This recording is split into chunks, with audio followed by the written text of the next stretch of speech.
నమస్కారం, welcome to I dream. నేను మీ విజిత. ప్రస్తుతం మనతో పాటు ఉన్నారు ఇస్కాన్ టెంపుల్ నుంచి ప్రణవానంద ప్రభుజీ గారు.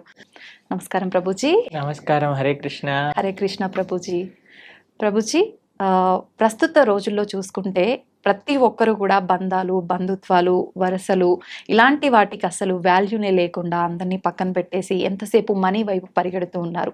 ఇలాంటివన్నీ ఎందుకు జరుగుతున్నాయి ప్రభుజీ? మనకి ఒక విషయం చెప్తారు, we have to love people and use things. కానీ మనం ఏం చేస్తున్నామంటే we are loving things and using people. అంతే. మనము ఒక వస్తువుని వాడుకోవాలి, వ్యక్తిని ప్రేమించాలి. కానీ మనం వస్తువుని ప్రేమిస్తున్నాం, వ్యక్తిని వాడుకుంటున్నాం. అవును. అలా ఆ దిశగా సమాజం నడుస్తూ ఉంటుంది అనమాట. మనకి ఎందుకు ఈ విధమైన ఒక భావన ఈ సమాజంలో ఇప్పుడు కలుగుతుంది అని అంటే, ఓవరాల్గా మనం దేనిపైన ముఖ్యత్వాన్ని ఇస్తున్నాం. చిన్నప్పటి నుంచి మీరు చూసారనుకోండి, పిల్లలకి ఏం చెప్తున్నాం మనం? బాగా చదువుకున్నానా, బాగా చదువుకుంటే మంచి డబ్బులు వస్తాయి. అంతేనా? చిన్నప్పటి నుంచి మనం వాళ్ళకి ఇన్పుట్టే డబ్బులుంటేనే సుఖము అని మనం ఇస్తున్నప్పుడు ఎంతమంది పిల్లలు చెప్తారు, నాన్న నువ్వు బాగా చదువుకోవాలి, ఎందుకంటే బాగా చదువుకుంటే నీకు జ్ఞానం వస్తుంది, ఆ జ్ఞానంతో నీకు వినయం రావాలి. జ్ఞానము కేవలం నాలెడ్జ్ వరకే ఉండకూడదు, దాన్ని విజ్ఞానంగా మారాలి. విద్యా వినయేన శోభతే అని అంటారు. అయ్యా, నువ్వు జీవితంలో అంత సక్సెస్ఫుల్ అవ్వకపోయినా సరే నీకు మనోధైర్యం ఉండాలి, నువ్వేం చేస్తున్నా కరెక్ట్గా చేయాలి, ధర్మాన్ని పాటించాలి. అలా చెప్తున్నారా పిల్లలు? లేదు, చాలా తక్కువ మంది. కాబట్టి మొత్తం జీవితం అంతా కూడా మనీ సెంట్రిక్. డబ్బులు ఉంటేనే నువ్వు సుఖంగా ఉంటావు అని మనము అన్ని విధాలుగా అన్ని మాధ్యమాలలో ఇదే ఫీడింగ్ అయ్యేసరికి జనాలకు అనిపిస్తుంది నాకు వస్తువే ముఖ్యము, వ్యక్తి ముఖ్యం కాదు. కానీ వ్యక్తులు కూడా అలా తయారైపోతున్నారు కదా. ఇప్పుడు చూడండి, మీరు వస్తువులో సపోజ్ ఒక ఫోన్ అనుకోండి, మీరు ఇన్స్టాగ్రామ్ చూసారనుకోండి, అందరూ బ్రహ్మాండంగా నవ్వుతూ ఫోటోలు తీస్తూ సెల్ఫీలు తీస్తూ కనిపిస్తారు. కానీ నిజ జీవితంలో వాళ్ళంతా ఆనందంగా ఉన్నారా? లేదు, నటన. కాబట్టి ఫేస్, సోషల్ మీడియాలో ఉండే ఫేస్ వేరు, నిజ జీవితం వేరు. ఈ వ్యత్యాసాన్ని తెలియలేకపోతుంది కదా పిల్లలకి. ఇప్పుడు చిన్నప్పటి నుంచి మనం ఫోన్ అలవాటు చేసేస్తున్నాం, అక్కర్లేని సీరియళ్ళు, అక్కర్లేని సినిమాలు చూపించేస్తున్నాం, రాంగ్ ఎక్స్పోజర్స్.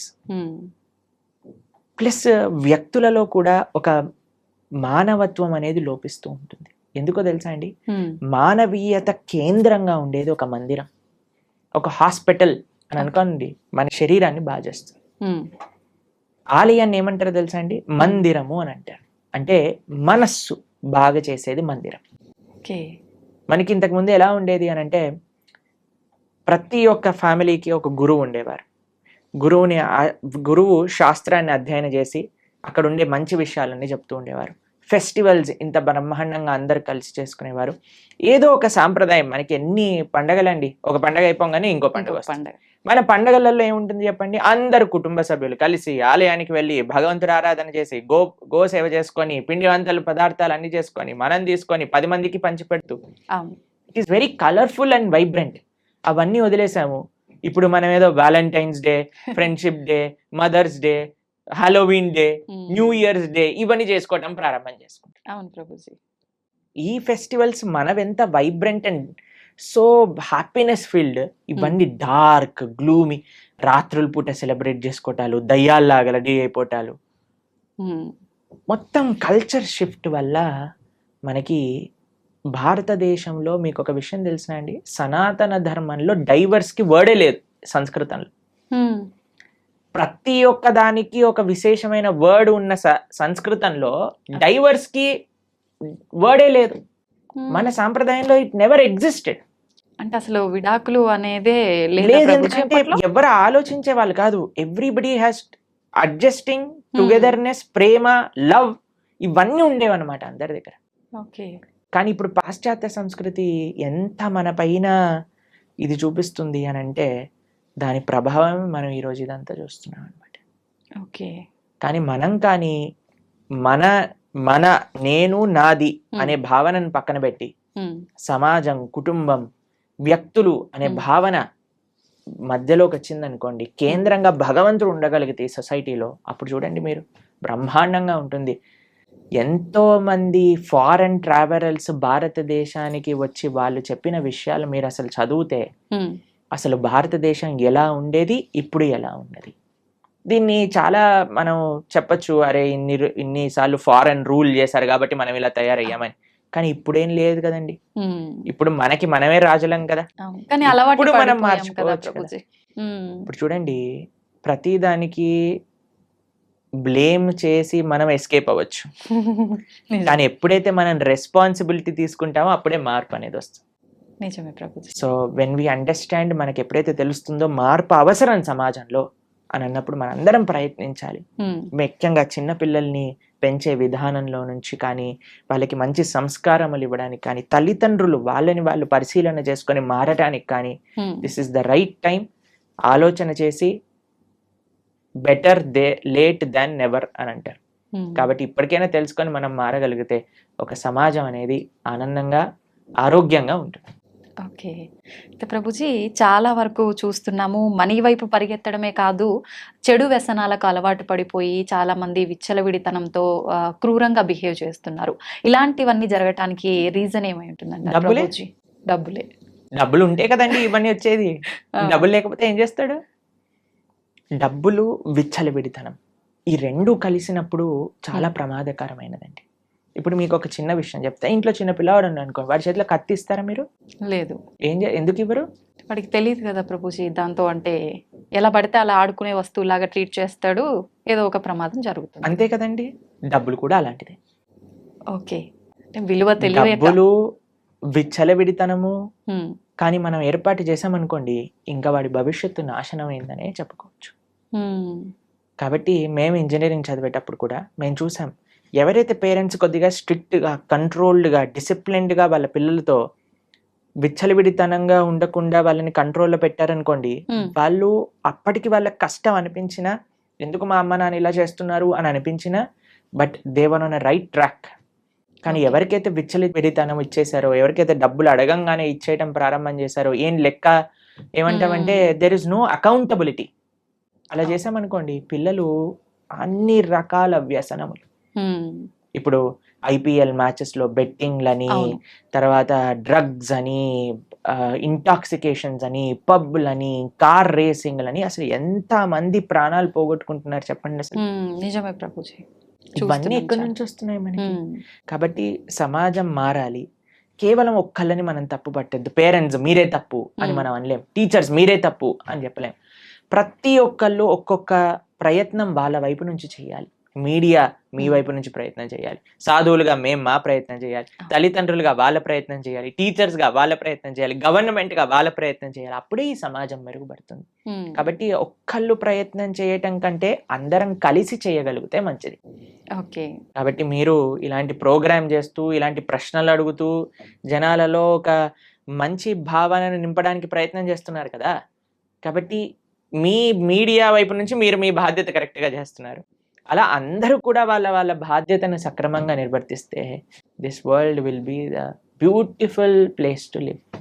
లేకపోతే మనం మళ్ళీ ఎక్కడ న్యూస్ పేపర్ చూసినా ఇక్కడ ఇలా అయిపోయింది, టీవీ ఆన్ చేస్తే వాడు అలా చేసుకున్నాడు, వీళ్ళు ఇలా అయిపోయింది అని ఎంత సాడ్ న్యూస్ అండి. హ్యాపీ న్యూస్లు ఎంత ఉంటాయి చెప్పండి న్యూస్ పేపర్. ఎందుకు అలా సమాజం తయారవుతుంది అని అంటే, ఒక్కొక్కళ్ళు వాళ్ళు నిర్వర్తించిన బాధ్యతలను కరెక్ట్గా చేయట్లేదు. ఎవ్రీబడి, ప్రతి ఒక్కళ్ళు కూడా నేను, నాది, నా సుఖము అని ఆలోచిస్తున్నారు. కాబట్టి దాన్ని పక్కన పెట్టి క్రమశిక్షణ, ధర్మం అనేది ఎప్పుడైతే ముందుకు వస్తుందో అప్పుడు సమాజం మొత్తం కూడా కరెక్ట్ అవుతుంది. ఓకే. అయితే ప్రభుజీ, మీరు ఇందాక అన్నారు, అంటే పేరెంట్స్ చిన్నప్పటి నుంచే పిల్లలతో స్ట్రిక్ట్గా ఉండుంటే అప్పటికి ఇబ్బంది అనిపించిన తర్వాత ఒక కరెక్ట్ వేలో వెళ్తారు అని చెప్పి. ఇప్పుడు జనరేషన్ పిల్లల్ని చూసుకుంటే పేరెంట్ అట్లా స్ట్రిక్ట్గా ఉంటే నా పేరెంట్స్ ఎప్పుడు ఇట్లానే చేస్తారు అని చెప్పి డిప్రెషన్లోకి వెళ్ళిపోయే వాళ్ళని కూడా చాలా మందిని చూస్తున్నాం కదా ప్రభుజీ. స్ట్రిక్ట్గా ఉండమని నేను చెప్పట్లేదండి, బ్యాలెన్స్డ్గా ఉండండి అని చెప్తున్నాను. ఓకే. స్ట్రిక్ట్నెస్కి బ్యాలెన్స్డ్గా ఉండడానికి చాలా వ్యత్యాసం ఉన్నది. ఇప్పుడు మనకి అదే చెప్తున్నాను, చిన్నప్పటి నుంచి మీరు వాడికి విచ్చలవిడితనాన్ని ఇచ్చేసి గారాబం చేసేసి సడన్గా ఒకరోజు నేను ఇప్పటి నుంచి స్ట్రిక్ట్గా ఉంటాను అని అంటే కుదరదండి. ఆ ట్రైనింగ్ పిల్లలకి, పేరెంటింగ్ అనేది చాలా ముఖ్యం. పేరెంటింగ్ అసలు ఒక పిల్లల్ని ఎలా పెంచాలి అని తల్లిదండ్రులు నేర్చుకోవాలి. లైక్ ఇప్పుడు మీకు ఒక విషయం చెప్తాను, ప్రీ మ్యారేజ్ కౌన్సిలింగ్స్ అని జరుగుతున్నాయి తెలుసా మీకు? ప్రభుజీ. అసలు పెళ్లి చేసుకునేది ఏంటి, దాని బాధ్యత ఏంటి, తర్వాత ఏమి ఇబ్బందులు వస్తాయి, దాన్ని ఎలా ఎదుర్కోవాలి అని పెళ్లికి ముందే నేర్పిస్తున్నారు. Okay. దీనికి రెడీయా అంటేనే పెళ్లి చేయాలి. నిజంగా నేను చెప్తున్నాను, ప్రీ మ్యారేజ్ కౌన్సిలింగ్ అనేది చాలా ముఖ్యం ఇప్పుడు. ఓకే. అలా ప్రీ మ్యారేజ్ కౌన్సిలింగ్ చేసి ఎలా అయితే పెళ్లి చేస్తున్నారో, దాని తర్వాత పిల్లల్ని పెంచే ముందు, పిల్లల్ని కనే ముందు పేరెంటింగ్ కూడా మనం నేర్చుకోవాలి. దాని తర్వాతనే ఒకళ్ళ బాధ్యత తీసుకోవాలి. శాస్త్రం కూడా అదే చెప్తుందండి. ఒకళ్ళని నువ్వు మంచి మార్గంలో పెట్టి వాళ్ళ జీవితాన్ని తరింపజేస్తాను అనే అంతవరకు నువ్వు తల్లిదండ్రులు అవ్వకూడదు అని చెప్తుంది. జననీన సస్యాత్ పితాన సస్యాత్ అని శాస్త్రం చెప్పింది. సో మనకేం తెలియకుండా పిల్లలు కనేసి వాళ్ళని ఏదో పనిచేస్తున్నాం కదా అని పెంచేసి వాళ్ళని ఒక చెడు మార్గంలో తీసుకెళ్తే అది మన తప్పు అవుతుందండి. కాబట్టి మనం మంచిగా శాస్త్రం ఏం చెప్తుంది, ధర్మం ఏం చెప్తుంది, అసలు ప్రతి దానికి everybody has their roles and responsibilities, అది మనం అర్థం చేసుకోవాలి. దాంట్లో పేరెంట్స్ కూడా వాళ్ళ కర్తవ్యాలు ఏంటి, పిల్లల్ని ఏ మార్గంలో పెంచాలి. నిన్న మేము వెళ్తూ ఉన్నప్పుడు మా ఒక చిన్న డాన్స్ స్టూడియో కనిపించింది అనమాట. అయితే అందులో చిన్న చిన్న పిల్లలు ఉన్నారు అండ్ వాళ్ళకి తెలుగు మూవీ సాంగ్స్ పైన డాన్స్ స్టెప్పులు నేర్పిస్తున్నారు అనమాట, చిన్న పిల్లలు. అది చూస్తే నాకు ఎంత బాధేసిందంటే, ఎంత వల్గర్ డాన్స్ స్టెప్స్ చిన్న పిల్లలకి. ఓకే. సో నాకు అనిపించింది, అరే ఎంత బాధాకరమైన పరిస్థితి. మేము ఆస్ట్రేలియాలో ఉన్నప్పుడు వి జస్ట్ విజిటెడ్, అక్కడ ఉన్న పిల్లలేమో మా భారతీయ సనాతన సంస్కృతి నేర్చుకుంటూ, చిన్న చిన్న పిల్లలు అందరూ హార్మోనియం వాయిస్తూ, భరతనాట్యం నేర్చుకుంటూ, కూచిపూడి నేర్చుకుంటూ, శ్లోకాలు నేర్చుకుంటూ, వాళ్ళేమో అలా ఉన్నారు, మన వాళ్ళేమో ఇలా పిచ్చి పిచ్చి గంతులు వేస్తున్నారు. అవును గురూజీ, చాలా వరకు మనం మూవీస్లో, మనం బయట కూడా చూస్తుంటాం. మీరు చెప్పినట్టుగా విదేశాలలో వాళ్ళు మన సంస్కృతి సాంప్రదాయాలను, కట్టుబడులను ఎక్కువగా అంటే ఇంట్రెస్ట్ చూపిస్తుంటారు. మీరు చెప్పిన ఎందుకంటారు గురూజీ? మన వాళ్ళేమో అన్ని తెలిసి పక్కన పెట్టేస్తుంటారు. ఎందుకంటే మన వాళ్ళకి ఫ్యాషన్ ఎక్కువ కదా. మన వాళ్ళకి మేము ఇలా ఉంటేనే వీఆర్ ట్రెండింగ్ అని అనుకుంటారు. వాళ్ళకి అన్ని చూసారు, అవన్నీ ఆనందం ఇవ్వదని వాళ్ళకి తెలుసుకుంది కాబట్టి మన సనాతన ధర్మాన్ని ఆశ్రయిస్తున్నారు, మన కల్చర్ని ఆశ్రయిస్తున్నారు. వాళ్ళకి ఎలా కల్చర్ లేని వాళ్ళు ఎలా ఉంటారో వాళ్ళకి తెలుసు కాబట్టి. కానీ మనకి మాత్రం సగం సగం నాలెడ్జ్ ఉండేసరికి మనం మన సంస్కృతిని ఇదేదో ఓల్డ్ ఫ్యాషన్, ఎంత వల్గర్ గా ఉండగలిగితే, ఎంత ఇండీసెంట్ గా ఉండగలిగితే అది మనకి ఫ్యాషన్ అయిపోయింది. కానీ అది కాదండి. మీరు ఎవరినైనా చూడండి, డీసెన్సీ అండ్ డిసిప్లిన్ అది నిజమైన ఆర్నమెంట్ మన జీవితంలో. కాబట్టి ఆ డిసిప్లిన్ కావాలి, ఆ బ్యాలెన్స్ కావాలి, ఆ డీసెన్సీ కావాలి, ఆ రూటెడ్ ఇన్ ధర్మం కావాలి. అప్పుడు మనం అలా ఉండగలిగితేనే మనకి ఒక ధార్మిక చింతన అనేది మన లోపల స్టార్ట్ అవుతుంది. అప్పుడే మనం సుఖంగా ఉండగలుగుతాం జీవితంలో. ఓకే. ఎక్కువగా ఆధ్యాత్మిక మార్గంలో ఉండాలా ప్రభుజీ? మనం మంచి మార్గంలో వెళ్ళాలి అని అంటే ఆధ్యాత్మిక మార్గమే మంచి మార్గం, ఇంకో మంచి మార్గం లేదు. లేదు. ఆధ్యాత్మికంగా ఉండగలిగితేనే మనం సుఖంగా సంతోషంగా ఉండగలుగుతాం. ఇది దేనికి there is no other way out. ఎందుకంటే స్పిరిచువాలిటీ మన మానవుడికి జీవనమే ఆధ్యాత్మికత. జీవేర స్వరూప హోయ్ కృష్ణేర నిత్య దాస్. మన యొక్క స్వరూపమే భగవంతుడి యొక్క దాసత్వం. అటువంటి సేవ, అటువంటి ఆధ్యాత్మిక కనెక్షన్స్ మనకి లేదనుకోండి, మనం ఎప్పటికీ ఆనందంగా ఉండలేము. ఎంత ప్రపంచం మారిపోయి. ఇప్పుడు మీకు చెప్తాను, మీకు ఒక ఎగ్జాంపుల్. ఆస్ట్రేలియాలో మొత్తం ఎడ్యుకేషన్ ఫ్రీ, మెడికల్ కూడా ఫ్రీ. ఎవరు ఏ రకమైన ట్రీట్మెంట్స్ అయినా, ఆపరేషన్స్ అయినా, మెడిసిన్స్ అయినా అన్ని ఫ్రీ. పెద్దవి చిన్నవి ఏవైనా పర్వాలేదు. అక్కడ ఎంత పద్ధతి అని అంటే, మీరు చూడండి, ఒక కార్ అక్కడ ఉందనుకోండి, ఆ కార్ నుంచి ఈ కార్కి ఇంత డిస్టెన్స్ ఉంటుంది, ఒక్కడ హార్న్ కొట్టాడు, వాతావరణం అంతా ప్రశాంతంగా ఉంటుంది, మొత్తం గ్రీనరీ కనిపిస్తుంది, ఎటువంటి ప్రాబ్లమ్స్ లేదు, అన్ని చాలా తక్కువ, క్రైమ్ రేట్ కూడా చాలా తక్కువ, అన్ని బ్రహ్మాండంగానే ఉన్నాయి. వాళ్ళు సంతోషంగా ఉండొచ్చు కదా. మీకు తెలుసా, అక్కడ ఉండే వాళ్ళ మెంటల్ హెల్త్ ప్రాబ్లమ్స్ 70% మందికి mental health problems, depression, anxiety ఇవన్నీ ఉన్నాయి. ఇప్పుడు మన భారతదేశంలో చూడండి, ఇప్పుడు నేను వస్తూ ఉంటే కొన్ని 1,00,000 హారన్లు వినుంటాను. అవును. ఒక కార్ ఆపాడంటే కార్ పైన ఎక్కటమే సరిపోదు, వాడు అంతే వెనక్కి వచ్చేస్తాడు మనకి. అంతే. ఇంత కయోటిక్ గా ఉన్నా, ఇంత ట్రాఫిక్ ఉన్నా, ఇన్ని కష్టాలున్నా, మన వాళ్ళు మాత్రం హాయిగా ఉంటారు. జరిగితే అది ఏం జరుగుతుంది. జరిగినా అది జరుగుతుంది. మరి ట్రాఫిక్ ఉందనుకోండి, వాడు ఏదో పాటలు వింటూ ఉంటాడు. ఎవరైనా వెనకాల హార్న్ కొట్టిన వాడే వేస్ట్ వేలో అనుకొని వీడేదో ముందుకెళ్ళిపోతూ ఉంటాడు. అంతే. అవునా కాదా అవును చెప్పండి? ప్రభుజీ. నిజం. కాబట్టి ఏంటి మీకు మరి సమాజంలో అంత పద్ధతి, అంత డబ్బులు, అంత బాగున్నాయి దేశం, మరి అక్కడ అందరూ ఆనందంగా ఉండొచ్చు కదా, ఎందుకు వాళ్ళకి మెంటల్ హెల్త్ ప్రాబ్లమ్స్ ఉమ్, అని అంటే కేవలం ఫెసిలిటీస్ మనకి ఆనందాన్ని ఇవ్వలేదు. ఓకే.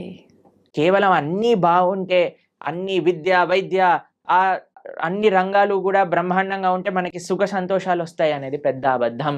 ఉమ్, మనం అదే భ్రమలో ఉన్నాం. అదే భ్రమలో ఉన్నాం మనం. దానికోసమే మనం బ్రతుకుతున్నాం. క్వాలిటీ ఆఫ్ లివింగ్ పెంచుకుంటే ఏమవుతుందో అలా కాదండి. ఉమ్, ఫస్ట్ క్వాలిటీ ఆఫ్ హార్ట్ పెంచుకోవాలి, క్వాలిటీ ఆఫ్ మైండ్ పెంచుకోవాలి. ఓకే. అది నేర్పించేదే ఆధ్యాత్మికత. ఉమ్, ఆధ్యాత్మికత అంటే ఏంటండి? ది క్రక్స్ ఆఫ్ ఆధ్యాత్మికత. ఒకడు బాధలో ఉన్నాడంటే వాడి బాధని నీ బాధగా స్వీకరించు. ఒకడు ఆనందంలో ఉన్నాడు, ఎదుగుతున్నాడు అంటే వాడి ఆనందంలో నీ ఆనందాన్ని చూసుకో.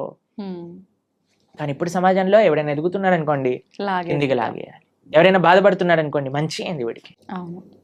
ఈ భావనలు ఎందుకు వచ్చేస్తున్నాయి? ఉమ్, ఎందుకు అని అంటే మనము మనందరి యొక్క తండ్రి అయిన భగవంతుడిని మర్చిపోయాం. ఉమ్, ఇప్పుడు చూడండి, అన్నతమ్ముళ్ళు ప్రేమతో ఉన్నారనుకోండి, ఆ ఇల్లు ఎంత బాగుంటుంది. అవును. ఎందుకు అని అంటే వాడికి తెలుసు, నువ్వు నా చెల్లివి, నువ్వు నా అన్నవి, నువ్వు నా తమ్ముడివి. ఉమ్, ఎందుకు అని అంటే వాడు వాళ్ళ అమ్మా నాన్న దగ్గర నుంచి విన్నారు, అయ్యా నీ తమ్ముడురా, నీ అన్నయ్యరా, చెల్లిరా. అమ్మా నాన్నల పైన గౌరవం ఉందనుకోండి, అది తోబుట్టువుల పైన గౌరవం పట్ల మారుతూ ఉంటుంది. మనం ఏం చేస్తున్నాము అని అంటే all Indians are my brothers and sisters అనండి. All Indians are my brothers and sisters అన్నారు. బ్రదర్స్ అండ్ సిస్టర్స్ ఎప్పుడు అవుతారండి? ఒక తల్లికి పుట్టినప్పుడే కదా, ఒక తండ్రికి పుట్టినప్పుడే కదా. ఆ భగవంతుని మనం మర్చిపోతున్నాం. ఉమ్, కానీ భగవంతుడి సెంటర్లోకి వచ్చారనుకోండి, all Indians are my brothers and sisters కాదు, అన్ని లివింగ్ ఎంటిటీస్ కూడా మన బ్రదర్స్ అండ్ సిస్టర్స్ అయిపోతారు. ఉమ్, ఎవరిని మనం బాధ పెట్టాం, ఎవరిని మనం హానిపరచాలి అనుకోము, ఎవరు బాధపడుతున్నా మనం చూడలేకపోతాం, ఎవరికి ఎంత తోచినంత సహాయం మనం చేయగలుగుతాం. ఆ భావన ఆధ్యాత్మిక భావన మనకిస్తుంది. ఓకే. కాబట్టి ఆధ్యాత్మికత, spirituality is most necessary in this world. Um, అది వస్తే ఇంకా ఎటువంటి భౌతికంగా అటు ఇటు ఉన్న వ్యవస్థ మనం కానీ ఆనందంగా ఉండగలుగుతాం, మనం కానీ సుఖంగా ఉండగలుగుతాం, మనం షెల్టర్డ్గా ఉండగలుగుతాం. ఓకే. ఇది లేకుండా బయట ఎన్ని మంచి విషయాలు ఉన్నా సరే ఉమ్, మనసు మాత్రం పరి విధాలుగా ఆలోచన బాధ పెడుతూ పెడుతూనే ఉంటుంది. ఉంటుంది, ఇబ్బంది పెడుతూనే ఉంటుంది. ప్రభుజీ, ఎక్కువగా భగవంతుని నమ్మిన వాళ్ళకి, భగవంతునికి ఎక్కువ చేరువలో ఉన్న వాళ్ళకి ఇబ్బందులు వస్తాయని అంటుంటారు కదా ప్రభుజీ, మామూలుగా వింటూ ఉంటాము.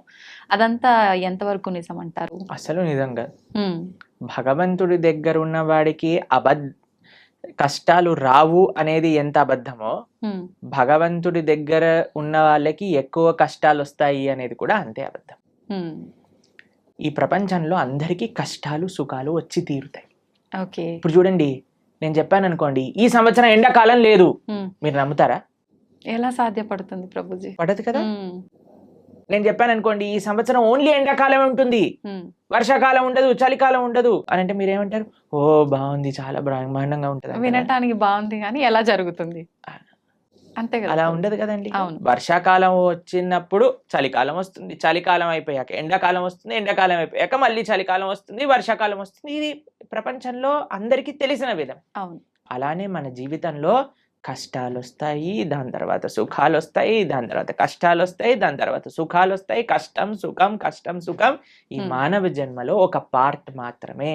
ఉమ్, దీన్ని అండర్స్టాండ్ చేసుకొని యాక్సెప్ట్ చేసుకోవాలి ఫస్ట్ విషయం. ఓకే. దీనికి భగవంతుడికి ఎటువంటి సంబంధం లేదు. ఉమ్, నీ జీవితంలో అంటే మనందరి జీవితంలో కష్టము సుఖము, సుఖము. ఎలా అయితే ఎండాకాలం వస్తుందో, ఎలా అయితే వర్షాకాలం వస్తుందో, ఎలా అయితే చలికాలం వస్తుందో, అలానే కష్టము సుఖము మిక్స్డ్ కాలం మూడు మన జీవితంలో ఉంటాయి, ప్రతి ఒక్కళ్ళ జీవితంలో. ఉమ్, మరి భగవంతుడు ఏం చేస్తాడు? ఉమ్, భగవంతుడు ఏమైనా కష్టాలు తీసేసే వాడిని నేను కష్టాలు తీయడానికే భగవంతుని మనం అపాయింట్ చేసుకున్నాము అని మీరు అనుకుంటున్నారా? చాలా మంది ఏమనుకుంటారో తెలుసా అండి, వాడు నా పనివాడు, నాకు ఏదైనా కష్టం వస్తే వాడు దాన్ని క్లీన్ చేయాలి, ఇలా భగవంతుని భావిస్తారు. ఇది కరెక్ట్ భావన అంటారా? చాలా తప్పు ప్రభుజీ. తప్పేనా? మరి మనం ఎందుకు అలా అనుకుంటున్నాం భగవంతుడికి? మనం భగవంతుడి సేవ చేయాలా, భగవంతుడు మన సేవ చేయాలా? మనమే భగవంతునికి సేవ మరి మనం ఆలయానికి వెళ్ళి చేస్తున్నాం, నాకు ఈ కష్టం వచ్చింది నువ్వు ఇది చేసేసాయి అంతే. అని భగవంతుని మన సేవలో పెట్టుకుంటున్నాం మనం. ఎంత తెలివైన వాళ్ళని చూడండి మనం. అవును. భగవంతుడు కష్టాలు ఇవ్వడు, హ్మ్. భగవంతుడు కష్టాలు తీసేయడు. హ్మ్. భగవంతుడు కష్టాలలో దాన్ని ఎదుర్కొనే ధైర్యాన్ని ఇస్తాడు. ఓకే. కష్టం రూపంలో మనకేదన్నా మనం చెడు మార్గంలోకి వెళితే భగవంతుడు ఒక కష్టాన్ని సృష్టించి మనల్ని కాపాడుతాడు.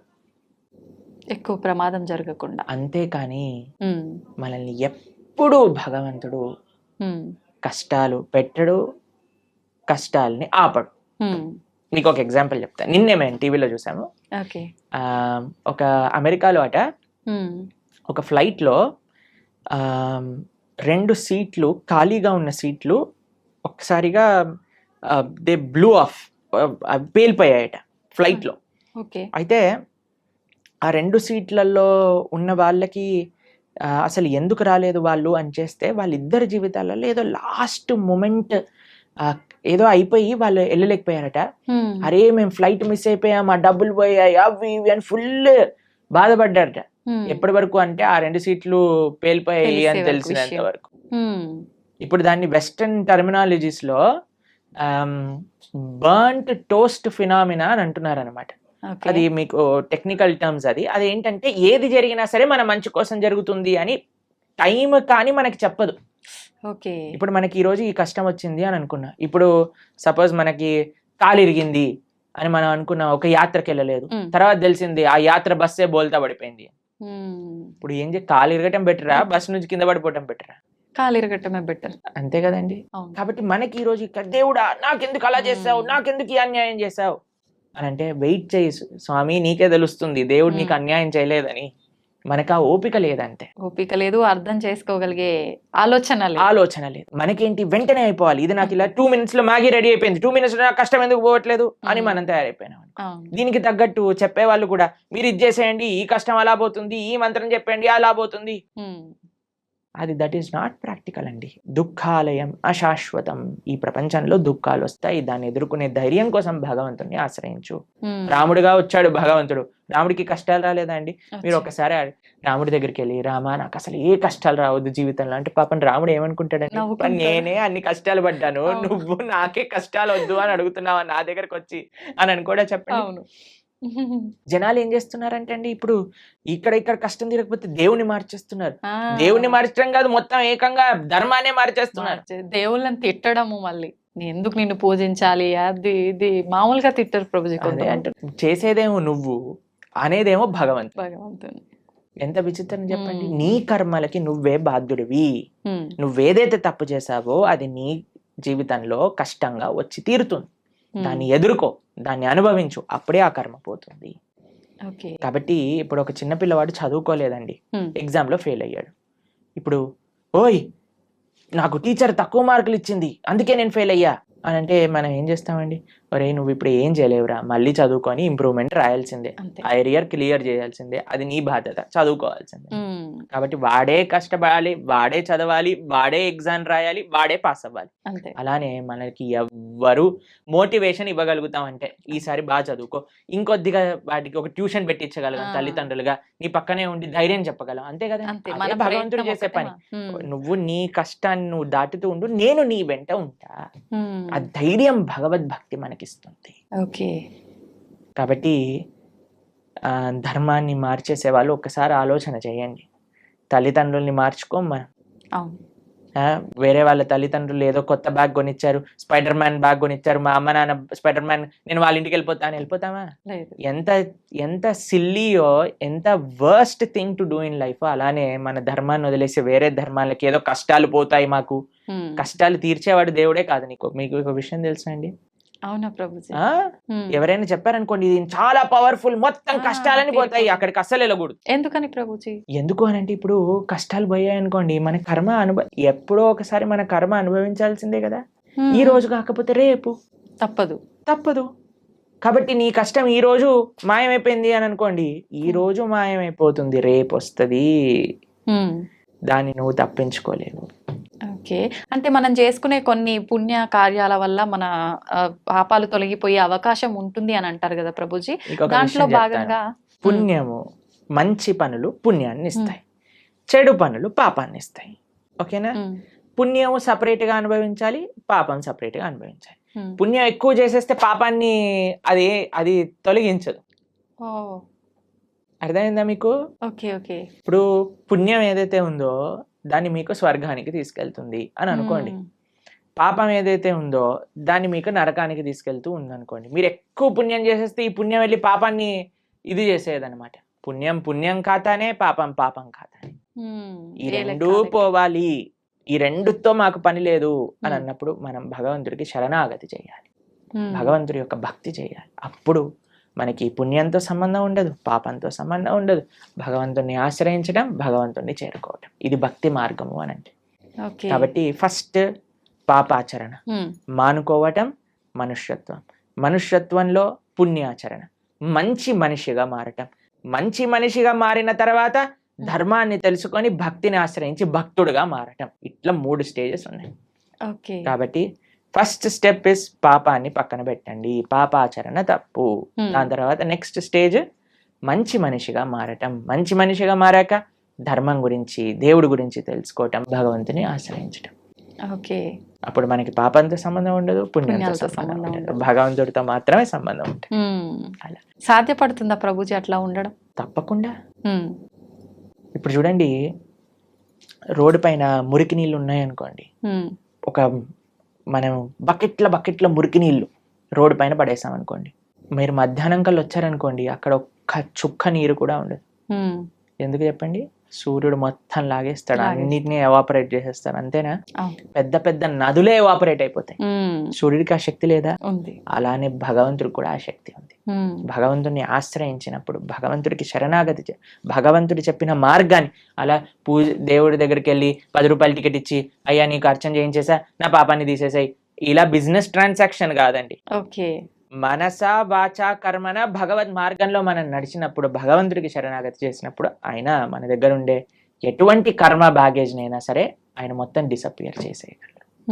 అది భగవంతుడికి ఉండే శక్తి. ఎప్పుడు మనం నిజమైన భక్తి మార్గంలో నడిచినప్పుడు, అది ముఖ్యం. ఓకే. హడావిడి హంగామాలు ఆర్భాటాలు చేస్తుంటారు మామూలుగా భగవంతుడి విషయంలో వచ్చేసరికి, అవన్నీ కాకుండా మనస్ఫూర్తిగా మనం దైవ మార్గంలో ఉండాలి. హంగామా, హడావిడి, ఆర్భాటం ఎందుకు చేయకూడదు? చేయొచ్చా గురుగారు? ఎందుకు చేయకూడదు అని అడుగుతున్నాను. ఒక మ్యారేజ్ డే మనం సెలబ్రేట్ చేసినప్పుడు, 25th మ్యారేజ్ యానివర్సరీ ఓ పెద్దగా గందరగోళం చేసేసినప్పుడు, పిల్లవాడి ఫస్ట్ బర్త్డే ఇంత పెద్దగా చేసినప్పుడు, ఒక పెళ్లికి కొన్ని లక్షల కోట్లు ఖర్చు పెట్టేసినప్పుడు, భగవంతుడికి పూజ మాత్రం ఎటువంటి ఏమీ చేయకూడదు, స్వామికి దాలియాలు కట్టకూడదు. మన వాళ్ళు ఇప్పుడు మొన్న మాకు ఒక వీడియో పంపించారు, ఒక ఫేమస్ యాక్ట్రెస్ బాలీవుడ్ లో అంటుంది, నేను టాయిలెట్ కైనా డబ్బులు ఇస్తాను కానీ గుడి కట్టడానికి డబ్బులు ఇవ్వను అని. ఎందుకు అంత?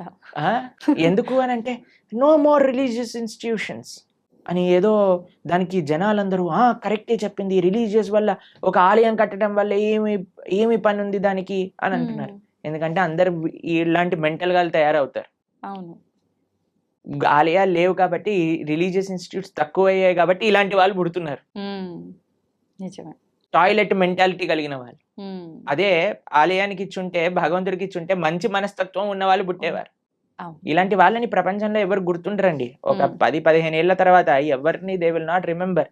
కానీ మనం ఇప్పటికీ గుర్తు పెట్టుకునేది ఎవరిని అని అంటే, శివాజీ మహారాజ్ లాంటి రాజులు ఎవరైతే ధర్మం కోసం కాపాడారు, దేశం కోసం ప్రయత్నం చేశారు, దేశం కోసం, దైవం కోసం, సమాజం కోసం.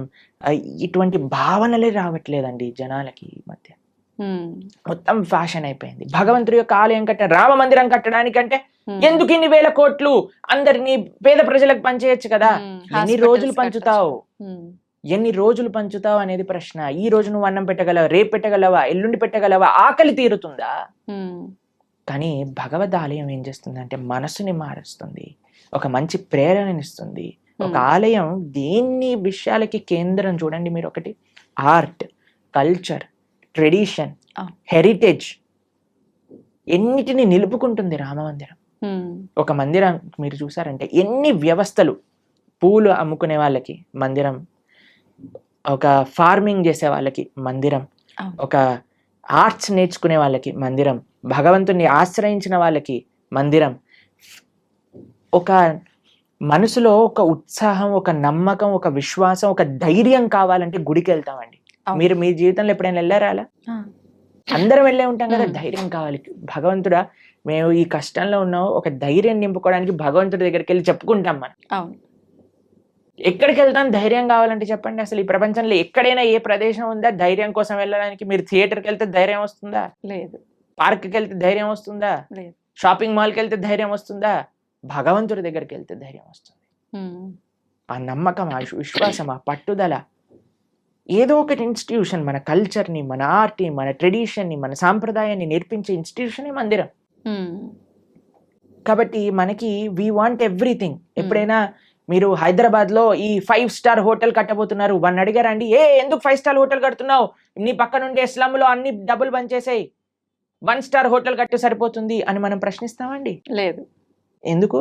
మనకు కావాలి అలాంటి ఎవరైనా విలాసాలు. 700 crores 5,000 crores పెట్టి మూవీస్ తీస్తే వాడికెళ్ళి చెప్తామా, ఒరే నువ్వు ఈ మూవీ తీయకరా, మేమందరం ఏం పర్వాలేదు, చూడకపోయినా పర్వాలేదు, నువ్వు 1000 కోట్లు పనిచేసే జనాలకి అని చెప్తారా అండి ఎవరైనా? లేదు. దీంట్లో మనకి ఏం ప్రాబ్లం లేదు. లేదు. కానీ ఎప్పుడైతే భగవంతుడికి ఏదన్నా సేవ చేస్తున్నారనుకోండి, భగవంతుడికి అభిషేకం చేస్తే వెంటనే పాలేంటి అని అంటారు. నేను చూసానండి సినిమా హీరోల కట్అవుట్లకి పాలాభిషేకాలు చేస్తూ ఉంటారు. అవును. రాజకీయ నాయకులకి, కరెక్ట్ రాజకీయ నాయకుల విగ్రహాలకు పాలాభిషేకం. అప్పుడేమైంది మన నీతి? మనకు నచ్చిన పని చేస్తే తప్పు లేదు. తప్పులేదు. మీరు చూసారండి ఇప్పుడు కొత్తగా ఈ ట్రెండ్ లో ఏమంటామంటే ఆ న్యూ ఇయర్ పార్టీలు అవి ఇవి అని చేసుకుంటారు కదా, దాంట్లో షాంపైన్ బాటిల్స్ లోంచి షాంపైన్ అంతా ఇలా పోతూ ఉంటుంది చూసావా? అప్పుడు నీకు డబ్బులు వేస్ట్ కాదే, 5,000 10,000 ఎంత ఉంటాయో మనకు తెలియదు, కానీ ఆ బండిటిని నేల కొరగటంలో నీకేం తప్పు లేదు, అవును. పిచ్చి పిచ్చి గంతులు వేయటంలో నీకు తప్పు లేదు, పబ్బులు కట్టడంలో తప్పు లేదు, రెస్టారెంట్స్ కట్టడంలో తప్పు లేదు, మాల్స్ కట్టడంలో తప్పు లేదు, సినిమా థియేటర్లు కట్టడంలో తప్పు లేదు, మందిరం మాత్రమే తప్పు. అవును. ఎందుకంటే భగవంతుడు మంచివాడు కాబట్టి. పాపం వాడు ఏమన్నది కదండి, నవ్వుతూ అలా నించుంటాడు. భగవంతుని కూడా తప్పట్లే. ఆ? భగవంతుడిని ప్రేమతో ఉండే వాళ్ళ దగ్గర ఆయన ఉంటారండి, అది ఉంటారు. వేరే విషయం. ఆయన ఏం ఎక్స్పెక్ట్ చేయట్లేదు మనం ఇంత పెద్ద గుడి కడతాం అంత గట్టు, అది మన కృతజ్ఞత. ఆ.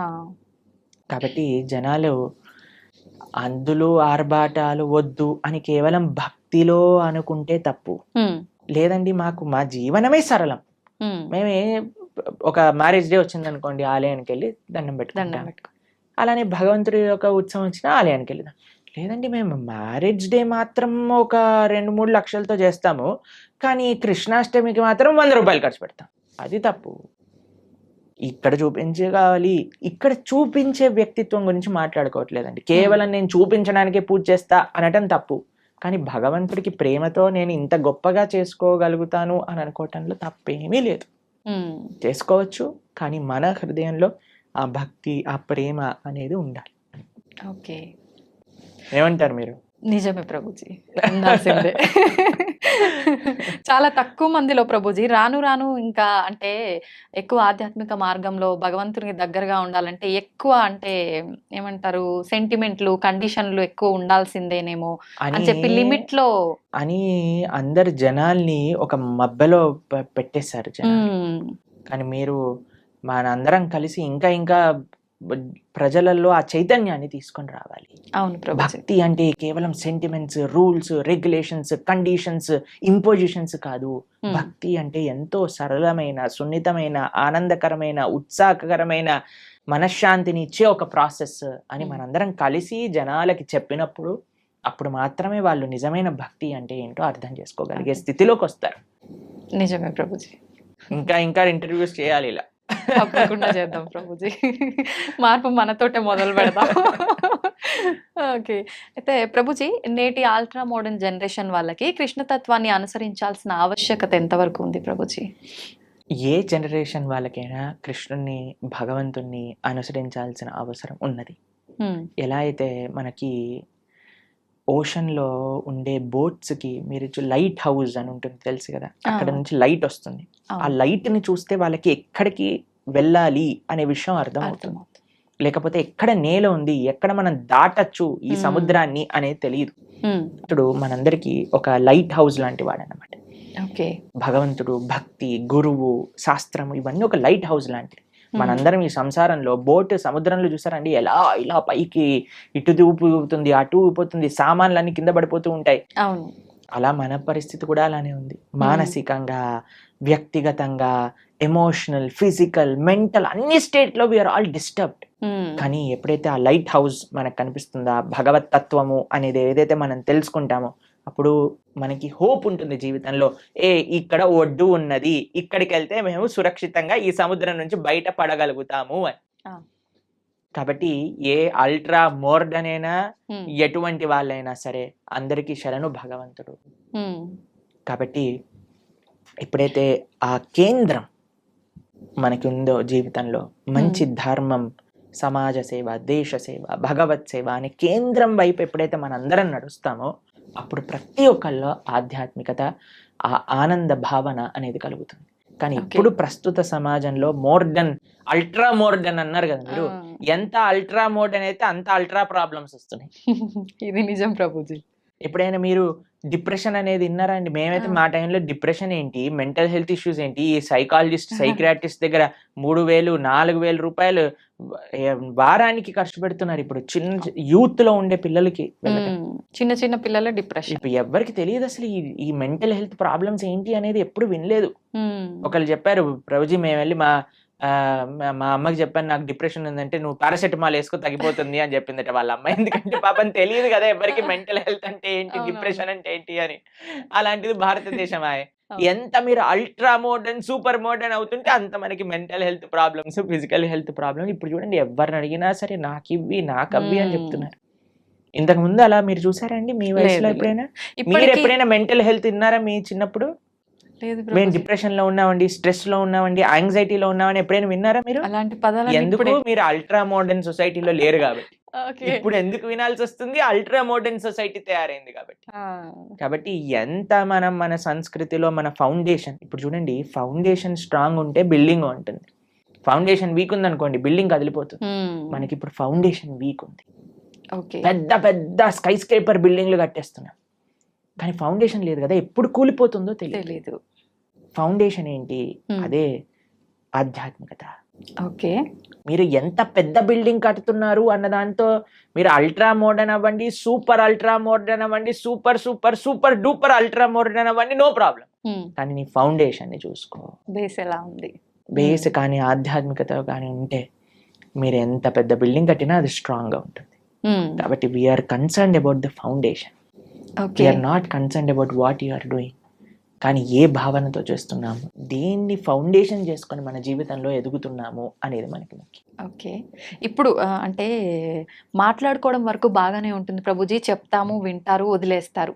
నిజంగా మనం ఆధ్యాత్మిక మార్గంలోకి తీసుకురాగలమంటారా ఈ ప్రస్తుతం ఉన్న సమాజంని? తప్పకుండా. ఎవరైతే సిన్సియర్ గా ఉంటారో, మా జీవితంలో మేము భగవంతుడికి చేసే ఆ చిన్నపాటి సేవలో ఎంతో మంది జీవితాలు మారటం మేము స్వయంగా చూసాం. అంతేందుకంటే మా జీవితం కూడా మారింది కదా, మేము ఒకళ్ళని విన్నందుకు వల్ల, మా గురువుని మేము ఆశ్రయించి అనేది చెప్పే మంచి విషయాలను సీరియస్ గా తీసుకోవటం వల్ల కదా నా జీవితం మారింది. లేదా ఈ సమయంలో నాకు 28 years, ఇప్పుడు నేను ఏదైనా చేస్తుండేవాడిని, కానీ మా జీవితం మారింది అని అంటే, ఇప్పుడు నేను మారినప్పుడు ఎందుకు మారలేరు 10 మంది? కాబట్టి మా జీవితంలో మేము ఎన్నో వేల మంది జీవితాలను మార్చి మంచి మార్గంలో వెళ్ళటం మేము స్వయంగా మా సొంత జీవితంలో చూసాం. అది శాస్త్ర వాక్కు. ఎవరైతే భగవంతుడి గురించి మంచి హృదయంతో భగవంతుడు ఇచ్చిన మెసేజ్ ని యాక్సెప్ట్ చేస్తారో జీవితంలో, వాళ్ళు తప్పక మారతారు. That is not difficult thing at all. కేవలం మంచి విషయాలు మనం వినగలగాలి, మంచి వాళ్ళ సత్సంగంలో ఉండగలగాలి, మంచి ఆధ్యాత్మిక పుస్తకములు చదవగలగాలి, మన మంచి ఆహారాన్ని స్వీకరించటంతో పాటు మంచి అలవాట్లు అన్నీ మనకు ఉండగలిగితే తప్పకుండా మారుతాం. And we will change for good and we will be all happy. Prabhuji, ఆధ్యాత్మిక మార్గంలో నడిస్తే అంత మంచే జరుగుతుంది, ఆ మార్పు అనేది మొదలవ్వాలి అనుకున్నాం. అసలు నిజంగా ఆధ్యాత్మికం వైపు వెళ్ళాలి అన్న ఆలోచన కలిగే వాళ్ళు కొంతమంది ఉంటారు ఇలాంటి మాటలు విన్న తర్వాత. అటువంటి వాళ్ళ ఆలోచన విధానము అనేది ఏ రకంగా ఉంటే బాగుంటుంది గురుజీ? ఫస్ట్, ఆధ్యాత్మిక మార్గంలో మొట్టమొదటి అడుగు శ్రవణం. శ్రవణం కీర్తనం విష్ణు స్మరణం పాద సేవనం అర్చనం వందనం దాస్యం సాఖ్యమాత్మ నివేదనం అని ప్రహ్లాదుడు భాగవతంలో చెప్తాడు. మొట్టమొదటి అడుగు శ్రవణం. ఇప్పుడు ఎవరికైనా ఆధ్యాత్మిక మార్గం అంటే ఏంటి తెలుసుకోవాలి అని అనుకుంటున్నారు అనుకోండి, అసలు ఆధ్యాత్మిక మార్గంలో నేను ఎలా ఉండాలి, ఒక బేసిక్ బుక్ అనేది మనకి సనాతన ధర్మానికి ఒక పుస్తకం, ఒక మాన్యువల్, ఒక మెషిన్ కొన్నాం అనుకోండి ఒక మాన్యువల్ కావాలి కదండి. అలా అసలు మనం ఏమి చెయ్యాలి మానవ జన్మ వచ్చాక అని చెప్పేదే భగవద్గీత. మీరు మన ఛానల్లో ప్రణవానంద దాస్ అనే ఛానల్లో ఇప్పుడు ఎవరికైనా మీకు ఈ ఇంటర్వ్యూ వినటం వల్ల అసలు మాకు ధర్మం అంటే ఏంటి, హిందూ ధర్మం అంటే ఏంటి, అసలు భగవంతుడు ఏం చెప్పాలనుకుంటున్నాడు, అసలు మానవుడు ఏం చెయ్యాలి అని మీకు ప్రశ్నలు ఉన్నాయనుకోండి, మనం 18 లెక్చర్స్ మాత్రమే, ఒక్కొక్క లెక్చర్ 1 hour మాత్రమే ఉంటుంది. ప్రణవానంద దాస్ ఛానల్లో మీరు వెళ్ళి ప్లేలిస్ట్ లో భగవద్గీత అని మీరు చూసారనుకోండి, కేవలం సింపుల్ 18 లెక్చర్స్. ఇప్పటి వరకు సుమారుగా 8 లక్షల మంది పైగా ప్రవచనాలు విని ఉన్నారు ఆల్రెడీ. కాబట్టి మీరు జస్ట్ దాన్ని 18 లెక్చర్స్ వినండి, 1 to 18 కంప్లీట్ చేసే లోపల మీకు మొత్తం క్లారిటీ వస్తుంది జీవితంలో మనం ఏం చేయాలి. It is very simple. దాని తర్వాత ఫస్ట్ స్టెప్ శ్రవణం అయిపోయాక మెల్లమెల్లగా ఒక్కొక్క అడుగు మిమ్మల్ని ముందుకు తీసుకెళ్తుంది ఆ శ్రవణం యొక్క శక్తి వల్ల.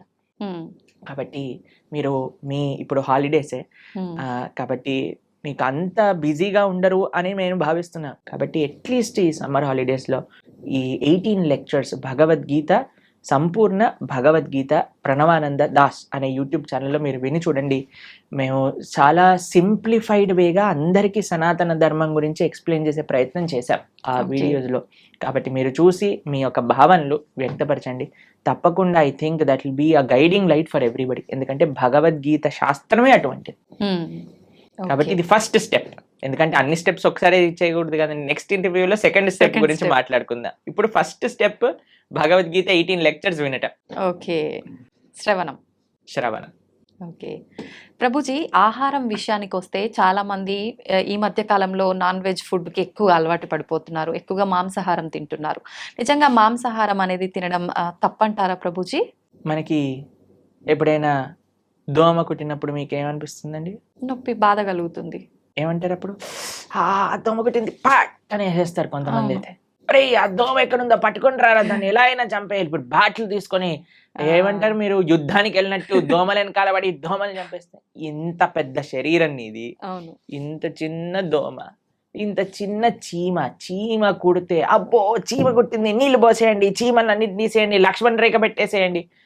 ఇంత పెద్ద శరీరంలో ఏదో ఒక మూలన ఇంత చిన్న నొప్పి వస్తేనే భరించలేని మనము ఒక ప్రాణిని ఒక కత్తి తీసుకొని గొంతు కోసేసి అది విలవిల్లాడుతూ రక్తం కక్కేసి అలాంటి నొప్పి వేరే వాళ్ళకి ఇవ్వడానికి ఎలా సిద్ధం అవుతామండి? ఒకసారి చెప్పండి.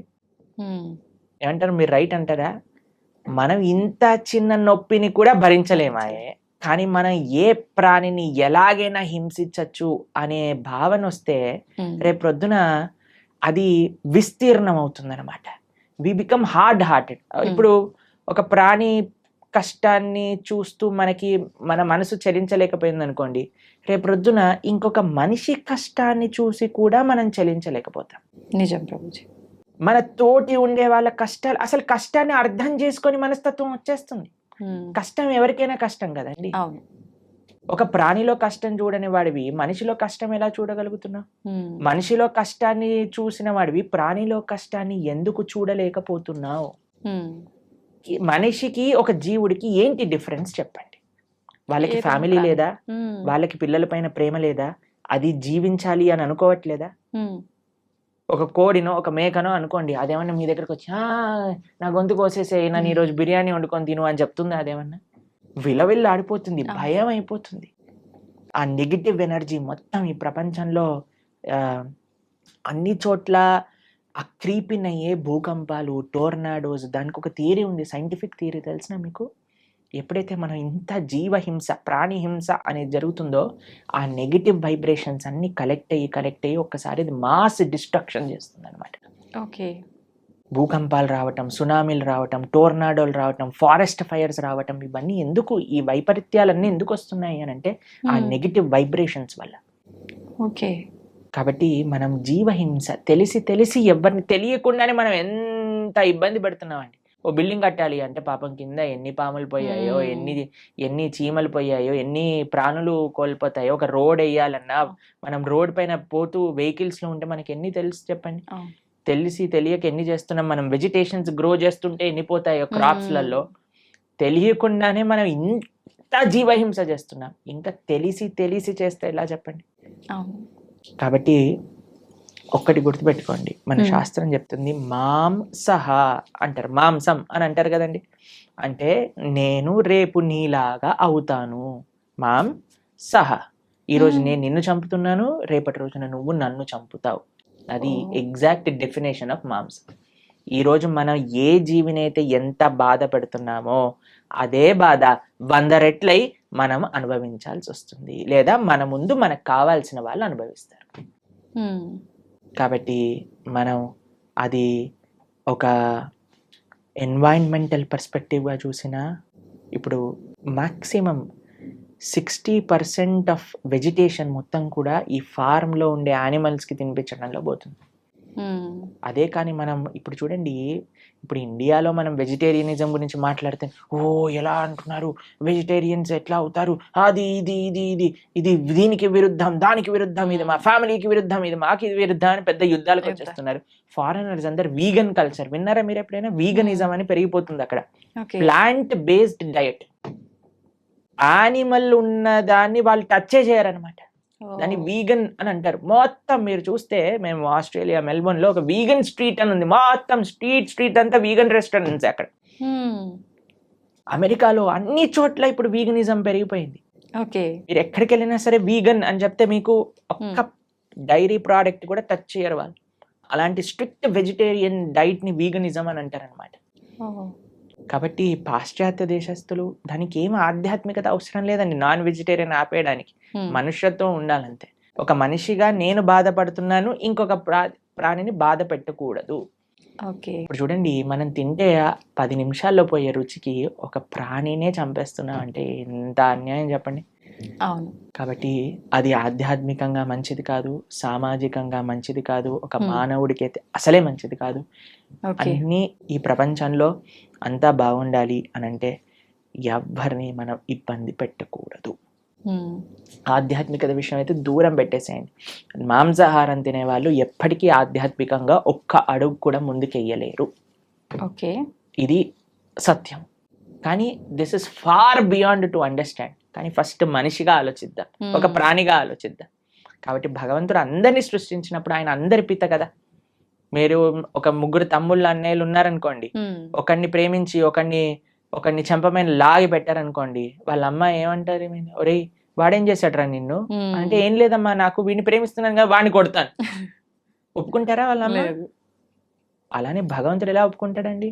నువ్వు మనిషిని మాత్రమే ప్రేమించి మిగతా జీవులందరినీ కూడా హింసిస్తూ ఉంటే. నిన్నే మేము ఒక పోస్ట్ చూసాము ఇంటర్నెట్ లో, అందులో ఉంది ఒక shark kills 11 people in an year. ఒక షార్క్ ఒక 10-11 మంది మనుషుల్ని చంపేస్తుందట, తినేస్తుందట సంవత్సరంలో. ఒక ప్రదేశంలో జస్ట్ ఒక స్టాటిస్టిక్స్ చెప్తున్నారు అనమాట. కానీ ఒక మనిషి 11,000 షార్క్ ని గంటలో చంపేస్తాడట తినడానికి, దాని లెదర్ కోసం అని. ఎంత అన్యాయం చెప్పండి. కాబట్టి మనం ఈ అన్యాయాన్ని ఎంతగా ఆపగలిగితే, అందరం ఎంత సాత్వికంగా, ఎంత హింస ఫ్రీగా ఉండగలిగితే మన ప్రపంచం అంత బాగుంటుంది. మీకు ఇంకొక విషయం చెప్తాను. మేము ఒక బుక్ చదివాం, దాన్ని how to live to be 100 అని అంటారు. 100 సంవత్సరాలు బ్రతుకుండాలంటే సీక్రెట్. అందులో ప్రపంచంలో 100 సంవత్సరాలు పూర్తిగా బ్రతికిన ప్రదేశాల్లో హైయెస్ట్ మెంబర్స్ ఎక్కడైతే ఉన్నారో అక్కడ రీసెర్చ్ చేసి ఆ పుస్తకం రాశారనమాట. అందులో తేలింది ఏంటి అని అంటే, these are all animal products free. మాంసం అనేది వాళ్ళు స్వీకరించలేదు. ఇప్పుడు ఏ డాక్టర్ దగ్గరికైనా మీరు వెళ్ళి అడగండి, ఏదైనా మనకి ఇంత చిన్న జబ్బు రోగం జనం వచ్చింది అనుకోండి, ఫస్ట్ నాన్ వెజిటేరియన్ మానేయి అని చెప్తారట. కాబట్టి that is not natural for us. ఇప్పుడు చూడండి, కార్నివోరస్, హర్బివోరస్ అని మనం వినే ఉంటాం. కార్నివోరస్ అంటే మాంసాన్ని తినేవి, హర్బివోరస్ అంటే చెట్లు తినేవి. మనవి మన బాడీ మన నోటి నుంచి ప్రారంభం చేసుకొని మన డైజెస్టివ్ సిస్టమ్ మొత్తం కూడా హర్బివోరస్ యానిమల్స్ లానే ఉంటుంది, కార్నివోరస్ యానిమల్స్ లా. తర్వాత కొంతమంది అంటారు, మనకి ఈ 2 కూరలు ఉన్నాయి కదా ఇక్కడ అంటే, కూరలు ఉంటే నువ్వు పచ్చి మాంసాన్ని పట్టుకొని తినొచ్చు కదా, కానీ వండుకొని ఎందుకు తింటున్నావు నువ్వు? కార్నివోరస్ యానిమల్స్ అయితే అవి పచ్చి మాంసాన్ని పట్టుకొని వేటాడి తింటాయి. మనం ఏమన్నా ఇప్పుడు ఒక మేకని తినేవాడేమైనా మేక పైన పడి వాడిని చీల్చి తింటాడా? లేదు. కాబట్టి ది వెరీ థాట్ దట్ నువ్వు వండుకొని తింటున్నావు అని అంటే అది నీకు శరీరానికి మార్చి కానీ నువ్వు తినలేవు అని. కానీ ఇప్పుడు చూడండి salads లో మీరు ఏ కూరగాయలు వేసినా సరే కక్కర్ అని తినేస్తారు. క్యారెట్లు తినేయచ్చు, బీట్రూట్లు తినేయచ్చు, ఏదైనా తినేయచ్చు. పచ్చిగా. అవును. కాబట్టి మనకి పచ్చిగా తింటే అరుగుతుంది.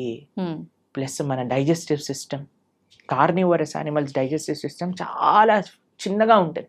ఎందుకంటే అది వచ్చేస్తుంది బయటకు వెళ్ళిపోతుంది. కానీ మనది మాత్రం లాంగ్ ఇంటెస్టైన్, స్మాల్ ఇంటెస్టైన్ అవి డైజెస్ట్ చేసి దాన్ని న్యూట్రియంట్ కాంప్లెక్స్ చేసి అన్ని శరీరానికి ఎనర్జీ అందించి అప్పుడు కానీ బయటకు వస్తుంది. కార్నివరస్ యానిమల్స్ చూసాను నాలుకతోటి నీళ్లు తాగుతాయి. మనం ఎలా చేస్తామండి? మనం నోటితో తాగుతాం. కాబట్టి ఇవన్నీ దేర్ ఆర్ మెనీ రీజన్స్. అటు సైంటిఫికల్గా చూస్తే, అటు human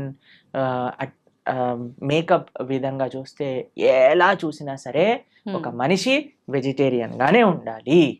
okay. He cannot kill any living బీ. ఓకే. అయితే ప్రభుజీ, ఇది సృష్టికి విరుద్ధం అయినప్పుడు భగవంతుడు ఎందుకు దీన్ని ఆపలేకపోతున్నాడు మరి? అయితే ఇది తినొచ్చు, ఆ జంతువులు పుట్టిందే మానవులు తినటానికి అని ఎవరైనా మీకు సర్టిఫికెట్ ఇచ్చారా? ఉంటారు కదా. భగవంతుడు ఇచ్చాడా? చెప్పండి. భగవంతుడు ఆపట్లేదు అని మీరు అన్నారు కదా, కానీ భగవంతుడు తిను అని ఎక్కడేం చెప్పాడా? లేదు. ఏదైనా ఇప్పుడు ఒక మేక పుట్టాక ఇది వీడు తినడానికి అని దానిపైన స్టాంప్ వేసి ఆయన పంపించాడా మనకి? లేదు కదా. ఎందుకు? ప్లస్ ఈ మనిషి కూడా ఎందుకు సెలెక్టివ్ గా ఉన్నాడు? నేను మేకనే తింటా, కోడిని, కుక్కని ఎందుకు తినావు నువ్వు?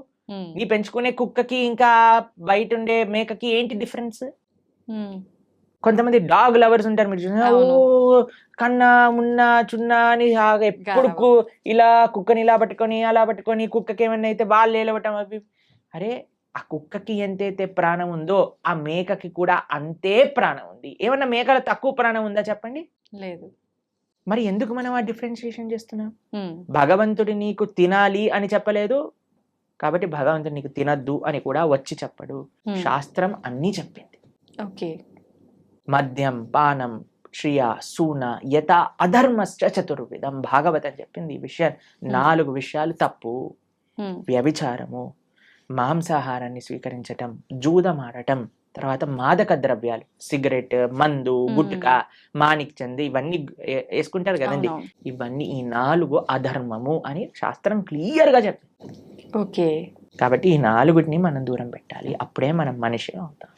ఓకే. మాంసాహారం తినడమే తప్పు, అసలు పాపం, మహాపాపం. పాపం కాదు, మహాపాపం. మీరు మనం ఇక్కడ ఏవేవైతే చేస్తామో మళ్ళీ అక్కడికి వెళ్ళిపోయాక మనల్ని కూడా అలానే చేస్తారు. దానికి సిద్ధము అని అంటే మన ఇష్టం. ఇంకా చాలా మంది అంటారు చూసుకుందాంలే ఏదైతే అది అని. అలాంటి మూర్ఖులకి మనం ఇంకేం చెప్తామండి? సో ఒక గుర్రాన్ని నీటి వరకు తీసుకెళ్ళటం కానీ నీటిని తాగించలేం కదా. మన ప్రయత్నం మంచి విషయాలు 10 మందికి చెప్పటము, అంతేకాని ఎవరిని మనం గొంతు పట్టుకొని ఇది చేయించలేమన్నమాట. వాళ్ళ జీవితంలో వాళ్ళకి ఆ అనుభవము, ఆ మానసిక మెచ్యూరిటీ, తర్వాత ఆ పరిపక్వత అనేది వాళ్ళకే ఉండాలి. అయితే ప్రభుజీ, చాలా మంది ఎక్కువగా భగవంతుని ఆరాధనలో ఆధ్యాత్మిక మార్గంలో ఉంటూ ఉంటారు, యథావిధిగా నాన్ వెజ్ అవన్నీ తీసుకుంటూ ఉంటారు. అలాంటి వాళ్ళు చేసే ఆధ్యాత్మికత, నాన్ వెజిటేరియన్ రెండు ఒక దాటిలోకి రావు. నాన్ వెజిటేరియన్ ఆధ్యాత్మికం అవ్వలేడు. ఆధ్యాత్మికంగా వెళ్ళే వ్యక్తి నాన్ వెజిటేరియన్ తినలేడు. ఓకే. పూజలు పునస్కారాలు వేరే విషయం అండి. పూజలు పునస్కారాలు చేస్తూ నువ్వు నాన్ వెజిటేరియన్ తింటున్నావు, అది వేరే విషయం. కానీ ఆధ్యాత్మికత అనేసరికి భగవంతుడు ఏంటి, భగవంతుడు ఏం చెప్పాడు అని అర్థం చేసుకోవటం ఆధ్యాత్మికత.